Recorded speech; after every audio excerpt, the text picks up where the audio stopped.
रात का अंधेरा था और शाही दरबार में हलचल मची थी। राजा विक्रम का गुस्सा 7वें आसमान पर था।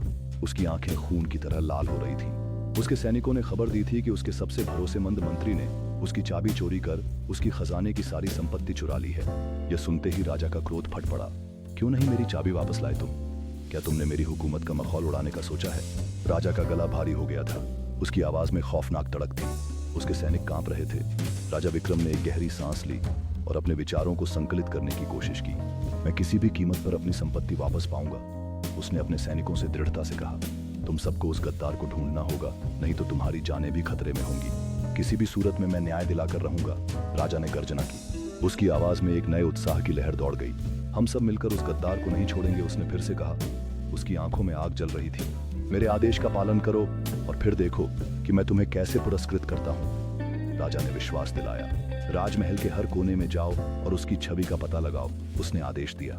उसकी आंखों में किसी खतरे का संकेत था जो उसके दुश्मनों को चेतावनी दे रहा था। कोई भी जो मेरे खजाने की ओर बढ़ेगा उसे मेरी तलवार का सामना करना पड़ेगा, राजा ने चेतावनी। अगले दिन राजा विक्रम ने अपने सबसे भरोसेमंद योद्धा अर्जुन को बुलाया। अर्जुन, तुम उस चोर की खोज करो और उसे पकड़ कर लाओ। मैं चाहता हूं कि उसकी हिम्मत न रहे कि फिर कभी मेरी हुकूमत में खलल डाल सके। अर्जुन ने तलवार उठाई और अपने मिशन पर निकल पड़ा। उसने जंगल, पहाड़ और शहर के हर कोने में खोज की। आखिरकार उसे पता चला कि मंत्री ने ही खुद ही चोरी की है और वह अपने ही घर में छुपा है। अर्जुन ने तत्काल उस घर की ओर बढ़ना शुरू किया। जब वह मंत्री के घर के दरवाजे पर पहुंचा, उसने ध्यान से चारों ओर देखा। अर्जुन ने दरवाजे को धीरे से खोला और अंदर प्रवेश किया। अंदर उसने मंत्री को छिपा हुआ पाया। उसकी आंखों में डर और अपराध का एहसास था। तुम्हें अपनी गलती का सामना करना पड़ेगा, अर्जुन ने स्टर्नली कहा। मंत्री ने डरते डरते अर्जुन से माफी मांगी और अपनी गलती स्वीकार की। मुझे तुम्हारी माफी नहीं चाहिए, पर मैं तुम्हें दंड दूंगा ताकि यह सबक बने, अर्जुन ने उत्तर दिया। अर्जुन ने मंत्री को पकड़कर दरवाजा खोला और शहर की ओर चल पड़ा। शहर में पहुंचकर अर्जुन ने राजा विक्रम को मंत्री की गिरफ्तारी की सूचना दी। तुमने अपनी निष्ठा और साहस साबित किया है अर्जुन, राजा विक्रम ने कहा। अब इस चोर को उचित दंड दिया जाएगा ताकि भविष्य में कोई और ऐसा न करे, राजा विक्रम ने दृढ़ता से कहा। राजा विक्रम ने उसकी बात सुनी, लेकिन उसका क्रोध अभी भी शांत नहीं हुआ। उसने कहा, सत्ता की रक्षा करना मेरा धर्म है, तुम्हें सजा मिलनी ही चाहिए।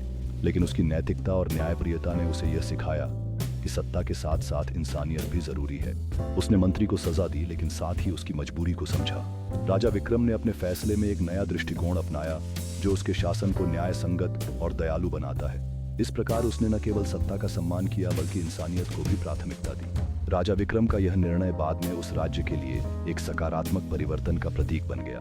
राजा विक्रम ने यह साबित किया कि सच्ची शक्ति दया और समझदारी में है।